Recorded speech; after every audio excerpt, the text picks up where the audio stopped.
সেই কুলাঙ্গারকে আজকে জনতার সম্মুখে জুতা পিটা করা হয়েছে।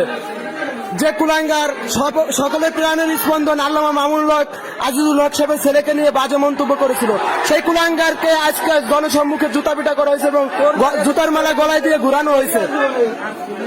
হচ্ছে না, হয় নাই, হয়েছে, বল বল বল যে আমি ক্ষমা চাই, আমি ভুল হয়েছে, স্পষ্ট বল বল বল যে ইসলাম নিয়ে আমি ইসলামের বিরুদ্ধে কথা বলে তোর আজকে কোন পরিণতি তো তুই বুঝছিস। আমি ইসলামের বিরুদ্ধে কথা বলে অনেক বড় ভুল করছি, আর আমি এর জন্য ক্ষমা চাচ্ছি। আর জীবনের কোনোদিন হবে না, আর যদি এর কোনোদিন হয় এরপরে এর থেকে বেশি মানে আমাদের আজকে সমাজের কোন অবস্থানে এসে দাঁড়াইছিস তুই, এটা তুই বুঝতে পারছিস ভাই?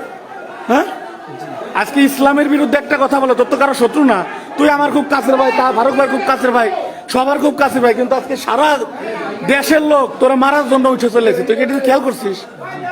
আজকে তুই ঘরের ভিতরে এই যে কতিপয় কিছু লোকজন তোরা এখানে না করে তো তাহলে তোর অবস্থাটা কি হতো বল বল?